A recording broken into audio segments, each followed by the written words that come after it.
எங்க கரூர்ல இவ்வளவு வருஷமா கரூர்னு சொல்லிட்டு நீ தொகுதியை மாத்திட்டு போற, நீனா வந்து பேசுறதுக்கா? நீனா பேசுறாளா? கரூர்ல எவ்வளவு திரும்ப கொடுத்தாங்க? இங்கதான் 2000 ரூபா 1000 ரூபா கொடுத்தாங்க. கரூர்லன்னா 6000 ரூபா கொடுத்துருக்காங்க. 6000 ரூபா கொடுத்துருக்காங்க. ஸோ எந்த சொல்றவங்கன்னா சொல்றாங்க 6000 ரூபா கொடுத்தாம்பா அப்படின்றாங்க. புரிஞ்சுங்களா? 6000 ரூபா கொடுத்தும் நீ ஓட்டு வாங்கல அப்படின்னா 6000 ரூபான்னு நீங்க என்ன கால்குலேஷன் யோசிச்சு பாருங்க.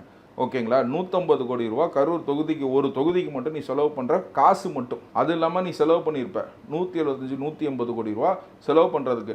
ஒரு எம்எல்ஏக்கு அலாகேட் பண்ற ஃபண்ட்ஸே வந்து பாத்தீங்கன்னா 20 கோடி ரூபா தான் சார் ஆவரேஜா ஒரு வருஷத்துக்கு. மற்றதுனா வந்து அமைச்சர்ல வழியா தான் வரும். அந்த கான்ஸ்டியூன்சிக்கு இது பண்றது வந்து 20 கோடி ரூபா சில்லற தான் வரும். அப்படின்னு பாத்தீங்கன்னா 5 வருஷத்துக்கு நீ வந்து 100 கோடி ரூபா தான் வரும். ஓகேங்களா? அப்படின்னா வந்து அதுதானே கேட்டேன், இவ்வளவு காசு எப்படி செலவு பண்றாங்க? அதுதான் ஒருத்தர் சொல்றாப்ல, இவங்க 25000 கோடி வச்சிருக்காங்க. உங்க பாக்கெட்ல 25000 கோடி இருக்குது, 25000 ரூபான்னு வச்சுக்கோங்க. அதுல இருந்து நீங்க 50 ரூபா செலவு பண்ண மாட்டீங்களா? 100 ரூபா செலவு பண்ண மாட்டீங்களா? 200 ரூபா செலவு பண்ண மாட்டீங்களா? 100 ரூபா டிப்ஸ் கொடுப்பீங்களா? பிரதர்? இப்ப மக்களுக்கு அவங்க கொடுத்துருக்கிறது டிப்ஸ். மக்களுக்கு கொடுத்துருக்கிறது இந்த காசே டிப்ஸ்ங்கிற. இந்த 12000 கோடியே டிப்ஸ் அப்படின்னா இவங்க கொள்ளையடிச்சது எவ்வளவுன்னு யோசிச்சு பாருங்க. உன் பாக்கெட்ல 25000 ரூபாய் இன்னைக்கு இருந்துச்சுன்னா 50 ரூபா டிப்ஸ் கொடுக்கலாம்.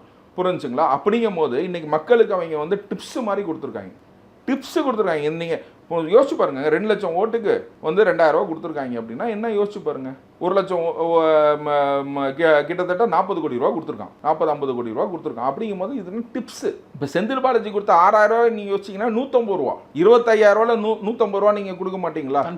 புரிஞ்சுங்களா? அந்த மாதிரி ஒரு விஷயம் தான். ஒரு எம்எல்ஏவும் வந்து பாத்தீங்கன்னா ஊழல்வாதிகள் அவ்வளோ சம்பாரிச்சு அவ்வளோ காசு வச்சிருக்காங்க.